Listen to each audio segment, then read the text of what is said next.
So there's this thing with mystery boxes that I started feeling like compelled. Then there's a thing of like mystery in terms of imagination, the withholding of information, doing that intentionally is much more engaging, whether it's like the shark in Jaws. If Spielberg's mechanical shark Bruce had worked, it would not have been remotely as scary. You would have seen it too much. In Alien, they never really showed the alien, terrifying. Even in a movie like a romantic comedy, The Graduate, they're having that date, remember, and they're in the car, and it's loud, and so they put the top up, and they're in there. You don't hear anything they're saying. You can't hear a word, but it's the most romantic date ever, and you love it because you don't hear it. So to me, there's that. And then finally, there's this idea, and stretching the sort of paradigm a little bit, but the idea of the mystery box, meaning what you think you're getting than what you're really getting. And it's true in so many movies and stories. I mean, you look at E.T., for example. E.T. is this, unbelievable movie about what? It's about an alien who meets a kid, right? Well, it's not. E.T. is about divorce. E.T. is about a heartbroken, divorced, crippled family, and ultimately this kid who can't find his way. Die Hard, right? Crazy, great, fun, action-adventure movie in a building. It's about a guy who's on the verge of divorce. He's like showing up to LA, tail between his legs. There are great scenes, maybe not the most amazing dramatic scenes in the history of time, but pretty great scenes. There's a half an hour of investment in character before you get to the stuff that you're expecting. When you look at a movie like Jaws, the scene that you expect, we have the screen, these are the kind of scenes that you remember and expect from Jaws. And she's being eaten, there's a shark. The thing about Jaws is it's really about a guy who is sort of dealing with his place in the world, with his masculinity, with his family, how he's gonna, make it work in this new town. This is one of my favorite scenes ever, and this is a scene that you wouldn't necessarily think of when you think of Jaws, but it's an amazing scene.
Come on. Why? Because I need it? Best scene ever, right?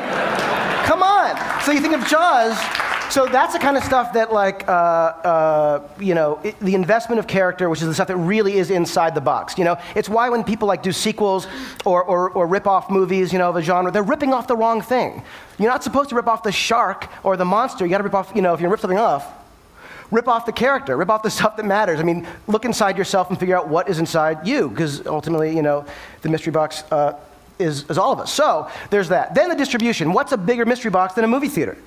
You go to the theater, you're just so excited to see anything. The moment the lights go down is often the best part, and you're full of that amazing, that feeling of excited anticipation. And often the movie is like there and it's going, and then something happens, you go, oh, and then something else, and then, now when it's a great movie, you're along for the ride because you're willing to give yourself to it. So to me, whether it's that, whether it's, a TV, an iPod, computer, cell phone.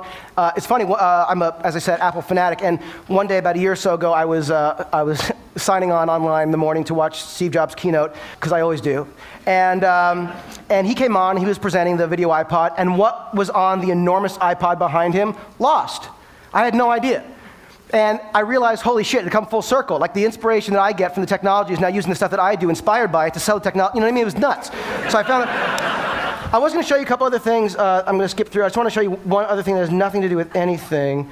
This is something online. I don't know if you've seen 4 or 5, 6 years ago they did this. This is an online thing done by guys who had some visual effects experience. But the point was that they were doing things that were using these mystery boxes that they had, everyone has now. What I've realized is what my grandfather did for me when I was a kid, everyone has access to now. You don't need to have my grandfather, though you wish you had, but I have to tell you, this is a guy doing stuff on a Quadra 950 computer. The resolution is a little bit low, using Infinity software they stopped making 15 years ago. He's doing stuff that looks as amazing as stuff I've seen, released from Hollywood. The most incredible sort of mystery, I think, is now the question of what comes next, because it is now democratized. So now the creation of media it's everywhere. The stuff that I was lucky and begging for to get when I was a kid is now ubiquitous. And so there's an amazing sense of opportunity out there when I think of the filmmakers who exist out there now who would have been silenced, who have been silenced in the past. It's a very exciting thing. I used to say in classes and lectures and stuff that to someone who wants to write, go write, do your thing, it's free, no, you don't need permission to go write. But now I can say, go make your movie. There's nothing stopping you from going out there and getting the technology. You can lease, rent, buy stuff off the shelf that is either as good or just as good, as the stuff that's being used by the, quote unquote, legit people. No community is best served when only the elite have control. And I feel like this is an amazing opportunity to see what else is out there. When I did Mission Impossible 3, we had amazing visual effects stuff. ILM did the effects. It was incredible, and sort of like my dream to be involved. And there were a couple sequences in the movie, like these couple little moments I'll show you.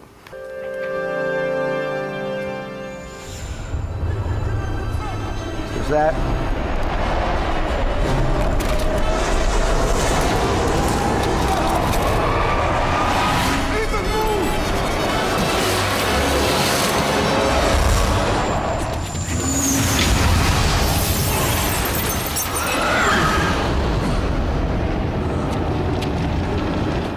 Okay, obviously I have an obsession with big, crazy explosions.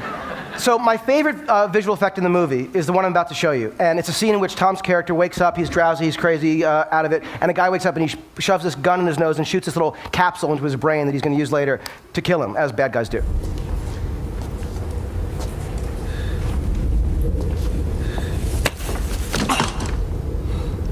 Good morning. Okay, now, when we shot that scene, we were there doing it. The actor who had the gun, English actor, Eddie Marsan, sweetheart, great guy. He kept taking the gun and putting it into Tom's nose, and it was like it was hurting Tom's nose. And I learned this very early on in my career: don't hurt Tom's nose. There are 3 things you don't want to do. Number 2 is don't hurt Tom's nose. So Eddie has this gun, and he's the greatest guy, and he's like this really sweet English guy. He's like, I'm sorry, I don't want to hurt, I'm like, we have to make this look good. And I realized that we had to do something because it wasn't working just as it was. And I literally thought back to what I would have done using the Super 8 camera that my grandfather got me sitting in that room, and I realized that hand didn't have to be Eddie Marsan's. It could be Tom's. And Tom would know just how hard to push the gun. He wouldn't hurt himself. So we took his hand and we painted it to look a little bit more like Eddie's. We put it in Eddie's sleeve. And so the hand that you see, I'll show you again, that's not Eddie's hand, that's Tom. So Tom's playing 2 roles. And he didn't ask for any more money. So here, watch it again. There he is, he's waking up, drowsy, been through a lot. Good morning. Tom's hand, Tom's hand, Tom's hand. Anyway, so. Thanks. So you don't need the greatest technology to do things that can work in movies, and the mystery box, in honor of my grandfather, stays closed. Thank you.